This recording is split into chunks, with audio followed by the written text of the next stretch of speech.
ছাত্র জনতাকে নির্বিচারে হত্যার দায়ে আওয়ামী লীগকে নিষিদ্ধ ও নিবন্ধন বাতিল চেয়ে দায়ের করা রিটের শুনানি পিছিয়ে আগামী রোববার ২৫ আগস্ট দিন ধার্য করেছেন হাইকোর্ট। রাষ্ট্রপক্ষের সময় চেয়ে আবেদনের পরিপ্রেক্ষিতে বৃহস্পতিবার ২২ আগস্ট বিচারপতি এ.কে.এম. আসাদুজ্জামান ও বিচারপতি মোহাম্মদ মাহবুবুল ইসলামের হাইকোর্ট বেঞ্চ শুনানির জন্য এ দিন ধার্য করেন।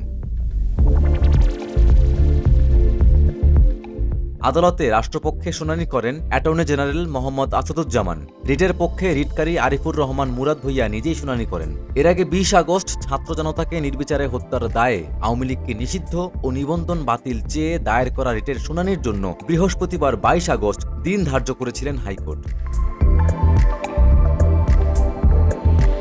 গত সোমবার ১৯ আগস্ট ছাত্র জনতাকে নির্বিচারে হত্যার দায়ে বাংলাদেশ আওয়ামী লীগকে নিষিদ্ধ ও নিবন্ধন বাতিল চেয়ে হাইকোর্টে একটি রিট করা হয়। মানবাধিকার সংস্থা সারদা সোসাইটির পক্ষ থেকে নির্বাহী পরিচালক আরিফুর রহমান মুরাদ ভূঁইয়া রিটটি করেন।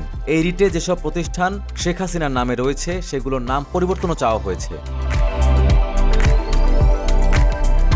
এছাড়া রিটে দেশ সংস্কারের লক্ষ্যে বর্তমান অন্তর্বর্তী সরকারের মেয়াদ সর্বনিম্ন ৩ বছর চাওয়া হয়েছে। সেই সঙ্গে বিদেশে পাচার হওয়া ১১ লক্ষ কোটি টাকা ফেরত আনতে এবং বিগত আওয়ামী লীগ সরকারের আমলে চুক্তিভিত্তিক নিয়োগ পাওয়া কর্মকর্তাদের বদলি চাওয়া হয়েছে। রিটকারী আরিফুর রহমান মুরাদ ভূঁইয়া বলেন, রিটের বিষয়গুলোতে রুল ও আদেশ চাওয়া হয়েছে।